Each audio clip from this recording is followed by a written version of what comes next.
Hello guys, welcome back to my channel study with Ishu. I hope आप सब लोग अच्छे होंगे। एग्ज़ाम्स की तैयारी भी आपकी अच्छे से चल रही होंगी। तो हमने पहले 2 क्लास डिस्कस की थी हिस्ट्री की, जिसमें हमने मौर्य वंश के बारे में पढ़ा था। आज हम ब्राह्मण साम्राज्य के बारे में पढ़ेंगे। तो ब्राह्मण साम्राज्य में शुंग वंश की नींव डाली थी पुष्यमित्र शुंग ने, और ब्राह्मण जाति का था ये। इसने अपनी राजधानी विदिशा में स्थापित की थी। तो पुष्यमित्र शुंग ने अपनी राजधानी कहाँ स्थापित की थी? विदिशा में। ठीक है। एक मिनांडर नाम का शासक था, इंडो यूनानी शासक, जिसको पुष्यमित्र शुंग ने हराया था। ठीक है। तो किसको हराया था पुष्यमित्र शुंग ने? मिनांडर नाम के शासक को। पुष्यमित्र शुंग ने अश्वमेध यज्ञ भी कराए थे, और इसने भरहूत स्तूप का निर्माण करवाया था।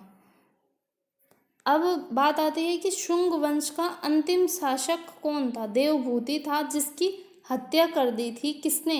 वासुदेव ने। देवभूति की हत्या की थी वासुदेव ने 73 ईसा पूर्व में। ठीक है। तो ये हुआ हमारा शुंग वंश।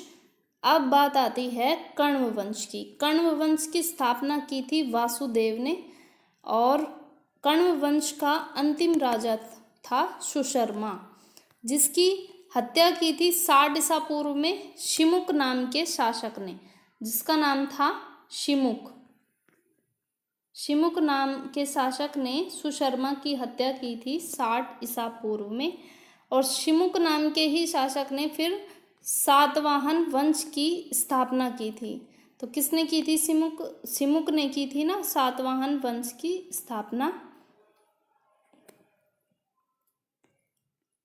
अब आती है इसकी बात राजधानी की, कि सातवाहन वंश की राजधानी थी प्रतिष्ठान, जो गोदावरी नदी के किनारे स्थित थी। अब गोदावरी नदी के किनारे प्रतिष्ठान कहाँ है? ये पड़ता है महाराष्ट्र के औरंगाबाद जिले में। तो महाराष्ट्र में औरंगाबाद है, जहाँ पर प्रतिष्ठान जो ये राजधानी है वो स्थापित थी। अब बात आती है सातवाहन वंश के शासक की। इसके जो शासक हुए, कौन कौन से शासक थे? शिमुक था, सातकर्णी था, गौतमी पुत्र सातकर्णी, वशिष्ठी पुत्र पुलवामा, यज्ञश्री सातकर्णी। तो इन सब के नाम ना इनकी माताओं के नाम पर थे। ठीक है। तो ये दिख रहा है ना, गौतमी पुत्र सातकर्णी, ये सब इनके नाम इनकी माताओं के नाम पर रखे गए थे। लेकिन जो राज्य सिंहासन का उत्तराधिकारी था वो पुत्र होता था। ठीक है। तो ये इम्पोर्टेंट बात हुई इसकी, सातवाहन वंश की। अब बात आती है साहित्यकार की। 2 साहित्यकार हुए थे इसमें प्रसिद्ध, एक हाल नाम का था और एक गुणाढ्य नाम का था। इन्होंने 2 पुस्तक की रचना की थी। वे 2 पुस्तक कौन कौन सी थी? गाथा सप्तमी, एक पुस्तक थी गाथा सप्तमी, जिसको हाल ने इसकी पुस्तक की रचना की थी हाल ने, और गुणाढ्य ने की थी बृहत कथा नामक पुस्तक की रचना। तो ये क्वेश्चन आ सकता है एग्जाम में कि गाथा सप्तमी पुस्तक की रचना किसने की थी? हाल ने की थी। और बृहत कथा पुस्तक की रचना किसने की थी? गुणाढ्य ने की थी। अब बात आती है मुद्राओं का। मुद्रा का प्रचलन सातवाहन वंश में किस किस मुद्राओं का प्रचलन किया गया था? तो चांदी थी, तांबा था, सीसा था, और पोटीन था। ये पोटीन है, और कांसा था। तो इन मुद्राओं का इसमें प्रचलन हुआ करता था। और एक इम्पोर्टेंट बात है, ब्राह्मण को भूमि अनुदान देने की प्रथा का आरंभ भी सातवाहन शासकों ने ही सबसे पहले किया था।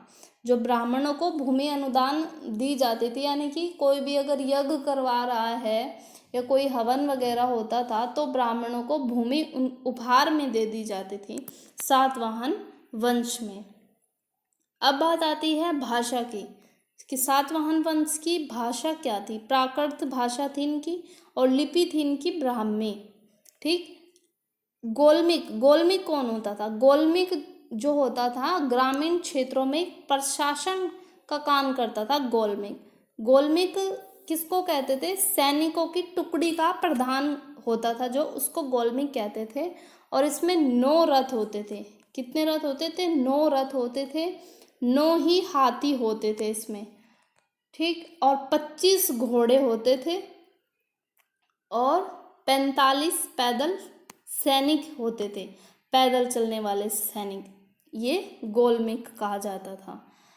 बात आती है अब स्थापत्य कृतियों की। कौन कौन सी कृतियां थी सातवाहन वंश की? कार्ले का चैत्य, एक अजंता और एलोरा की गुफाएं, अमरावती कला का विकास। ये काफ़ी इंपॉर्टेंट कृतियां हैं। कार्ले का चैत्य, अजंता एवं एलोरा की गुफाएं। क्वेश्चन पूछा जा सकता है कि सातवाहन वंश में कौन कौन सी कृतियां स्थापित थी? कार्ले का चैत्य, अजंता एवं एलोरा की गुफाएं, अमरावती कला का विकास सातवाहन वंश में हुआ।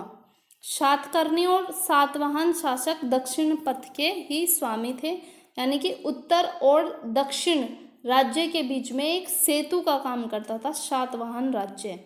तो ये इनकी खास बात थी। तो आज हमने 3 टॉपिक, मतलब एक टॉपिक में पढ़े 3 वंश के बारे में। सबसे पहले पढ़ा हमने क्या? पुष्यमित्र शुंग। उसके बाद हमने पढ़ा कण्व वंश और सातवाहन वंश। आई होप गाइज आपको ये पसंद आए, और अगर पसंद आए तो लाइक, शेयर और सब्सक्राइब आप खुद